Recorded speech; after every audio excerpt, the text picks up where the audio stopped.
నేర్చుకోవడానికి. కొంతమంది అనుకుంటారు, చాలామంది ఈ దేవుని యొక్క గ్రంథంలో అన్ని శాపాలు, ప్రజల మీద శాపాలు, ప్రజలకి నరకం అనే భయపెట్టేటటువంటి కార్యక్రమాలు ఈ బైబిల్ గ్రంథంలో చెప్పబడుతున్నాయి. సేవకులందరూ, బోధకులందరూ భయపెట్టేస్తున్నారు. భయపెట్టేసి ఏదో ప్రజల్ని కనుక బలవంతాన దేవుళ్ళలోకి లాకెళ్తున్నారు అన్నట్లుగా కొంతమంది బాధపడుతున్నారు, భ్రమపడుతున్నారు. కానీ పిల్లరా, ఇది ఒక అవేర్నెస్ ప్రోగ్రామ్.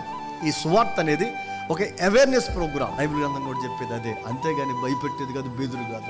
చచ్చిపోయిన తర్వాత నరకం ఉంది కనుక ఆ నరకంలో అగ్ని ఆరదు, పొరుగు చావుది కనుక బాబు, అందుకని నీకోసం రక్తం కార్చిన ప్రేమామయుడి, కరుణామయుడిని యేసు ప్రభుకి నీ జీవితాన్ని అప్పగించి ఒకంత పాపిష్టి బ్రతుకుని మానుకొని శాపగ్రస్తమైన జీవితాన్ని విడిచిపెట్టి మంచిగా సమాజంలో గౌరవప్రదంగా బ్రతుకున తాగుబోతా, తిరుగుబోతా, ఓ అక్రమకాడ, ఓ వ్యభిచారాన్ని చెప్పేది ఈ పరిశుద్ధ గ్రంథమైన బైబిల్.